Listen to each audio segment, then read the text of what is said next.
BRS, bank reconciliation statement. So BRS అంటే బ్యాంకులో మాత్రమే ట్రాన్సాక్షన్ జరిగినవి ఏవైతే ఉంటాయో, లైక్ కస్టమర్, మనం కస్టమర్ కి పే చేసిన, లేదంటే కస్టమర్ కి పే, లేదంటే సప్లయర్ మనం పే చేసిన, లేదంటే కస్టమర్స్ మనకి పే చేసిన, మనము బ్యాంక్ లో డిపాజిట్ చేసుకున్నా, విత్డ్రా చేసుకున్నా, ఓన్లీ బ్యాంకులతో జరిగే ట్రాన్సాక్షన్స్ ఏవైతే ఉంటాయో బుక్స్ ఆఫ్ అకౌంట్స్ కి బ్యాంక్ కి వెళ్ళి తెచ్చుకున్న స్టేట్మెంట్ కి ఈక్వల్ అవ్వాలి. దీన్నే మనం బిఆర్ఎస్ అంటాం. ఓకే, డేట్లు కంపల్సరీగా మెన్షన్ చేసుకోవాలి బిఆర్ఎస్ అంటే. అండ్ రీకన్సిల్ నుంచి రీకన్సిలేషన్ చేయాలి. ఎలా అనేది ఈ ప్రాబ్లం చూద్దాం. ఇది టోటల్ గా సర్వీస్ ఓరియంటెడ్ ప్రాబ్లం. బిఆర్ఎస్,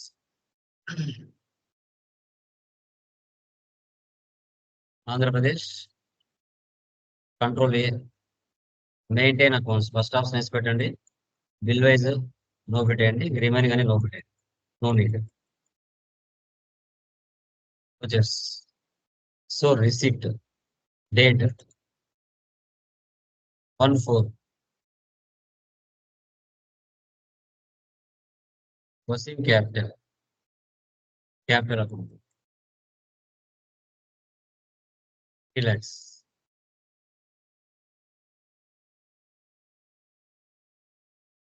మళ్ళీ క్రియేట్ చేయండి, ఆల్ట్ సి,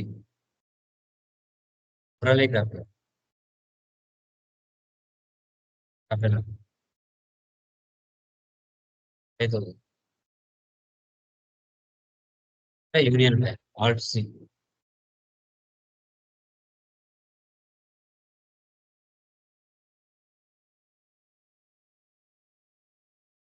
రియల్ టైమ్ లో ఇవన్నీ మీరు ఇన్స్టాట్ నెంబర్, చెక్ మీద నెంబర్స్ ఉంటాయి కదా, 3-4 నెంబర్స్ ఉంటాయి, 3 ఉంటాయి మాక్సిమం. ఆ ఇన్స్ట్రుమెంట్ నెంబర్, బ్యాంక్ నేమ్, ఇవన్నీ మీరు మెన్షన్ చేసుకోవచ్చు రియల్ టైం.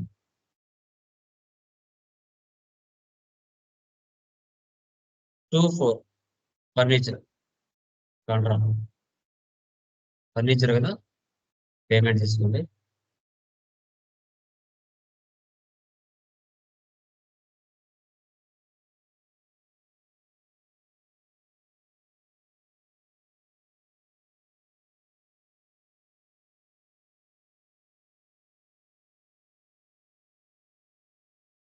తర్వాత రెంట్ ఫర్ బిల్డింగ్, డేట్ ఏమి లేదు, అదే డేట్ ఇచ్చి payment. Advance for building, current assets 1 lakh.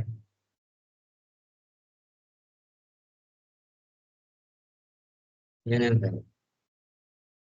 తర్వాత Syndicate Bank 50,000 by Union Bank. New bank open చేస్తున్నారు.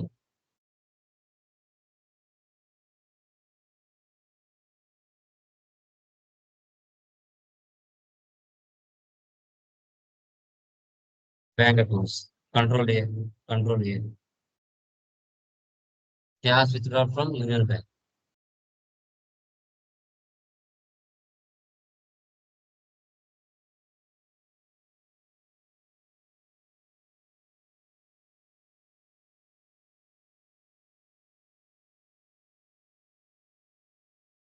తర్వాత 1/5 లోన్ తీసుకున్నాం, interface services receipt.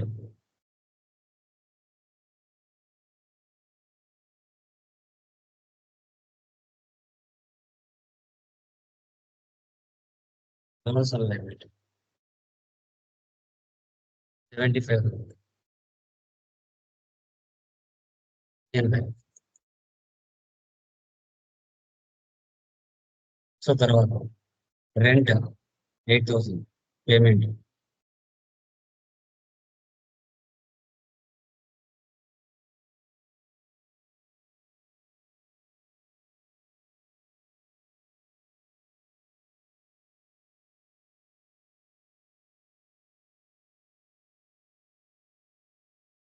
Syndicate bank.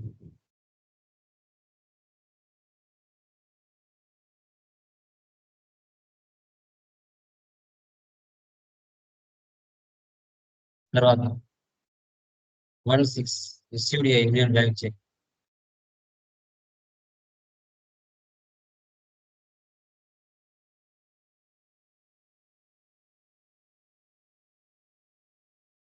25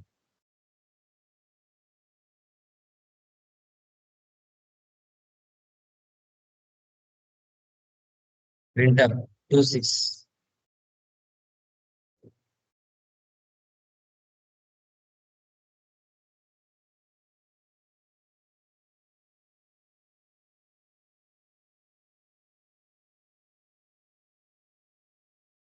star printers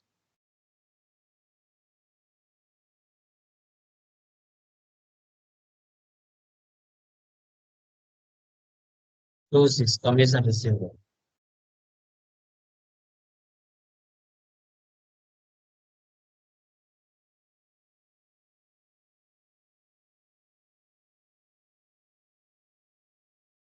65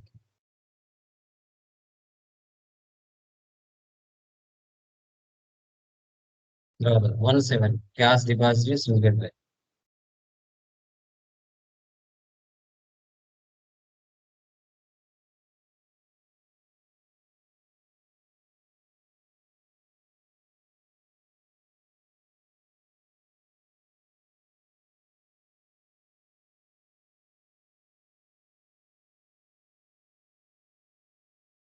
so తర్వాత 28 8 star printers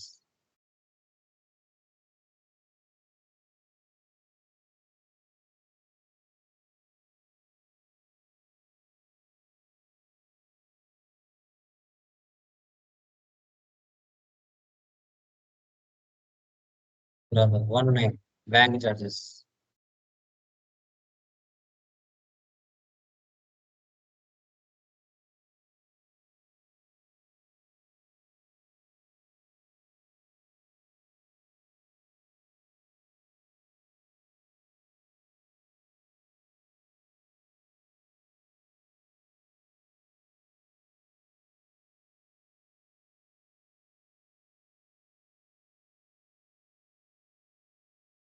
two nine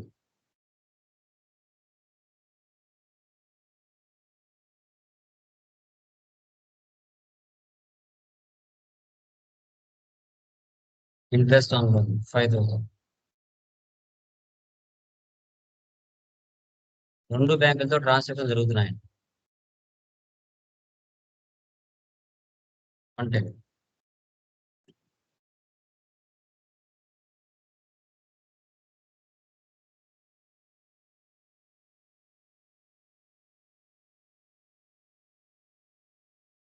ఇలా ఎంటర్ చేసుకోవాలి ఏ బుక్ వెళ్తే ఆల్ F2 ఇచ్చేసి డేట్ తీసేసామంటే మనం చేసిన ట్రాన్సాక్షన్స్ అన్ని ఇక్కడ కనబడతాయి profit and loss all F1 net profit 51,500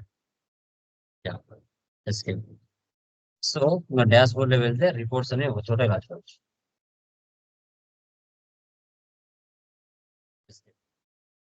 ఇక్కడ బ్యాంకింగ్ లోకి వెళ్ళండి బ్యాంక్ రీకన్సిలేషన్ యూనియన్ బ్యాంక్ చూడండి so date particulars voucher type transaction type instrument number అంటే మనకు చెక్స్ బుక్ మీద నెంబర్స్ ఉంటాయి కదా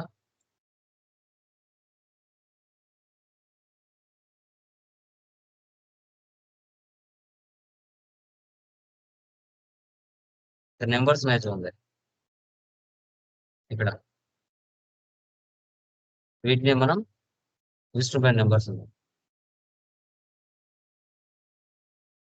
అవి మనం ఎంట్రీ పాస్ చేసేటప్పుడు ఇస్తాం కదా అది instrument date bank date balance as per company books amounts not reflected in bank balance as per bank ఇక్కడ బ్యాలెన్స్ అంటే బుక్స్ ఆఫ్ అకౌంట్స్ కి బ్యాంక్ వెళ్ళి తెచ్చిన స్టేట్మెంట్ ఈక్వల్ అవ్వాలన్నమాట అప్పుడే మన బిఆర్ఎస్ అనేది మ్యాచ్ అవుతుంది ఓకేనా సేమ్ వాల్యూస్ తో ఇక్కడ ఇన్స్ట్రుమెంట్ డేట్ అంటే మనం బ్యాంక్ లో ఫర్ ఎగ్జాంపుల్ బ్యాంక్ లో మనదేమో హెచ్డిఎఫ్సి బ్యాంక్ ఉంది కస్టమర్ దేమో ఎస్బీఐ బ్యాంక్ ఉంది కస్టమర్ మనకి ఎస్బీఐ బ్యాంక్ చెక్ ఇచ్చాడు మనం వెళ్ళి బ్యాంక్ లో మార్చుకుంటాం మన అకౌంట్ లో పడిన డేట్ ఉంటుంది కదా ఆ డేట్ స్టేట్మెంట్ కి ఇక మన సిస్టమ్ లో ఎంటర్ చేసుకున్న ట్రాన్సాక్షన్స్ కి మ్యాచ్ అవ్వాలి అంటే ఇమీడియట్ గా మన బ్యాంక్ లో పడదు కదా వాళ్ళు ఫర్ ఎగ్జాంపుల్ ఈ రోజు డేట్ ఇచ్చారు ఫర్ ఎగ్జాంపుల్ ఈ రోజు ఎంత 12వ తారీఖున చెక్ ఇచ్చారు మనము 13వ తారీఖున 14వ తారీఖున వెళ్ళి మన బ్యాంకులో వెళ్ళి మార్చుకున్నాం మన అకౌంట్ లో పడిన డేట్ ఏ డేట్ అయితే ఉంటుందో ఆ డేట్ ఇవి ఎంటర్ చేసుకోవాలి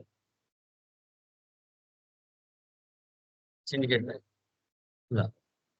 ఇప్పుడు వీటిని అన్రీకన్సిల్ నుంచి రీకన్సిలేషన్ చేయాలి. Check register alt plus F1 expand.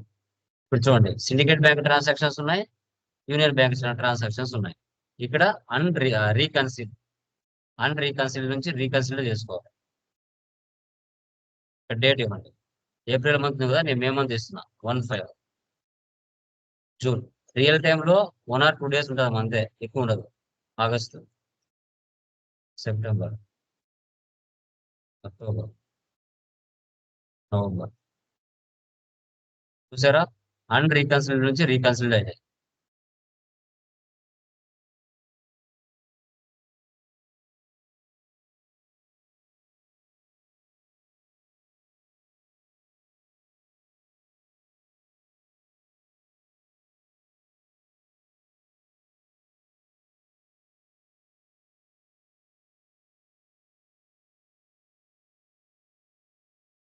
Okay, ఇప్పుడు వెళ్ళి చెక్ చేసుకోండి. ఓన్లీ 1 మాత్రమే ఉంది. రియల్ టైంలో అది కూడా మ్యాచ్ అయిపోతుంది. ఇలా చూడండి, ఇక్కడ ఏం లేవు. సో ఈ విధంగా మనము అన్రీకన్సిల్ నుంచి రీకన్సిలేషన్ ఎలా చేయాలి అనేదే ఇక్కడ కాన్సెప్ట్. దీన్నే బిఆర్ఎస్ అంటారు. బిఆర్ఎస్. ఓకే, మళ్ళీ తెలంగాణ పార్టీ అనుకున్నారండి, అలా కాదు. ఓకేనా, ఇది ఒక పార్ట్, టాలీలో ఒక పార్ట్. ఓకే అమ్మా, ఎవరైనా డౌట్స్ ఉన్నాయమ్మా? Anyone please confirm. సార్ ఇప్పుడు ఇది రికన్సిల్ చేయనంత వరకు ఇది బుక్ లో రిఫ్లెక్ట్ కదా సార్ ఆ లెడ్జర్ లో? కంపల్సరీగా మంత్లీ చేసుకోవాలి కదా మీ బిజినెస్ ఎవరెవరితో. ఇప్పుడు చెక్కులు ఇస్తుంటాం తీసుకుంటాం కదా సార్. అయితే మనం బ్యాంక్ లో మన చెక్ బ్యాంక్ స్టేట్మెంట్ కి దీనికి మనకు బుక్ ఆఫ్ అకౌంట్స్ కి రికన్సిలేషన్ చేసుకుంటున్నాం సార్. అయితే ఇప్పుడు ఒక పార్టీ నుంచి మనకు చెక్ వచ్చింది, అది మనకు క్లియర్ అయిన తర్వాతనే ఆ పార్టీలో రిఫ్లెక్ట్ అవుతుందా? అంతవరకు కాదా? రికన్సిల్ చేస్తేనే అవుతుందా? అవును, రీకన్సిల్ చేస్తేనే అవుతుంది. అంతవరకు పెండింగ్ లోనే ఉంటుందా? అతని అకౌంట్ లో పెండింగ్ లో ఉంటుంది, హోల్ లో ఉంటుంది. అంతే కదా. ఇప్పుడు మీరు బ్యాంక్ కి వెళ్ళారు, ఆ చెక్ ఇచ్చారు, మీ అకౌంట్ లో పడి ఉంటేనే కదా స్టేట్మెంట్ ఇస్తారు. ఓకే, పడకపోతే స్టేట్మెంట్ ఇవ్వరు కదా. ఇప్పుడు ఒక మంత్ లో చాలా ట్రాన్సాక్షన్ జరిగాయి. బుక్స్ లో ఏ విధంగా చూపిస్తుంది? బుక్స్ లోనా అంటే నార్మల్ మాన్యువల్? మన బుక్స్ లో అయితేనేమో అమౌంట్ ఎక్కువ తక్కువ అవుతుంది కదా సార్. ఇప్పుడు నేను సార్, నేను ఎవరికన్నా చెక్ ఇస్తాను, ఇక్కడ పేమెంట్. ఫర్ ఎగ్జాంపుల్ మీరు ఒక చెక్ ఇచ్చారండి, మీరు ఏ రోజు చెక్ ఇచ్చారో ఆ రోజు మీరు డేట్ వేసుకుంటారు కదా. అవును. ఓకే, వేసుకున్నారు. ఆ పర్సన్ మీదేమో HDFC బ్యాంక్, అతనేమో SBI బ్యాంక్. అతను ఏం చేస్తాడు, అతని బ్యాంక్ లోకి వెళ్ళి మార్చుకున్నప్పుడు పడిన డేట్ ఉంటుంది చూడండి, అకౌంట్ లో పడిన డేట్, ఆ డేట్ మ్యాచ్ చేసుకోవాలి. మీ డేట్ కు వాళ్ళ డేట్ కు మ్యాచ్ చేసుకోవాలి. ఓకే సార్, నేను అనేది అంటే ఇప్పుడు పేమెంట్ చెక్ ఇచ్చినప్పుడు నా అకౌంట్ లో డెబిట్ కనిపిస్తుందా కనిపించదా? చెక్ క్లియర్ అయిన తర్వాత కనిపిస్తుందా? మీ అమౌంట్ లోనా? నా అకౌంట్ లో ఏ రోజు ఆ రోజు మీరు చెక్ ఇచ్చేస్తే ఇచ్చినట్టుగా చూపించేసుకుంటారు కదా, కట్ ఆ రోజు కట్ అయిపోతుంది. డెబిట్ అవుతుంది అంటే బుక్ లో చెక్ చేస్తే డెబిట్ అవుతుంది. ఓకే, మీ ఒరిజినల్ అకౌంట్ లేదండి, అతని అకౌంట్ లో ఎప్పుడైతే డబ్బులు పడుతుందో అప్పుడు మీకు కట్ అవుతుంది. అదే బుక్ లో షోయింగ్ చేసేది అక్కడ రికన్సిల్ చేస్తేనే మన అకౌంట్స్ లో బుక్ లో షో అవుతుంది. ఇప్పుడు మీరు రాసిస్తేనే కట్ కాదు. బ్యాంక్ వాళ్ళకి ఎలా తెలుస్తుంది మీరు ఎంత రాసిచ్చారని? బ్యాంక్ వాళ్ళకి ఎలా తెలుస్తుంది? అతను వెళ్ళి అతని బ్యాంక్ లో ఇచ్చినప్పుడు ఎప్పుడైతే అతను ట్రాన్స్ఫర్ చేస్తాడో అప్పుడు మీకు కట్ అవుతుంది. అది మీరు ఎంత రాసిచ్చేది బ్యాంక్ వాళ్ళకి తెలియదు కదా, మీ ఇద్దరికీ తెలుస్తుంటది. అవతల వానికి ఎలా తెలుస్తుంది? అది ఓకేనా? సో డన్ గైస్, అవి చేసేయండి మా. సో టుమారో పేరోల్ స్టార్ట్ చేద్దాం. ఈ రోజుతో జనరల్ నార్మల్ అన్ని కంప్లీట్ అయిపోయినాయి. టుమారో పేరోల్ స్టార్ట్ చేస్తాము. రిమైనింగ్ మనకి సో ఇది GST 1 filing, PB filing link ఇస్తానండి. ఇది TDS TCS ఎక్కువ లేవు సార్ ఎక్సర్సైజెస్. ఇది ఒకటే రెండు ప్రాబ్లమ్స్ ఉన్నాయి అంతే. అవి ఇంకా మనకు రియల్ టైమ్ లో రకరకాలు వస్తూ ఉంటాయండి. మనం ఒక ఫార్మాట్ మనం చెప్తాం, ఓకేనా?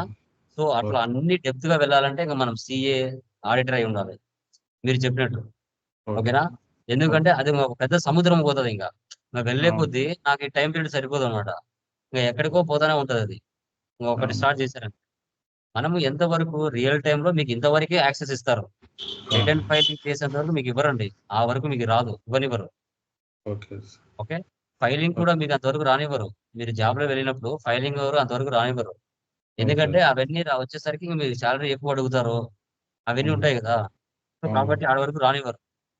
అవి ఓకే. వచ్చినాయనుకోండి మీరు 50,000 డిమాండ్ చేస్తారు కదా! అవును.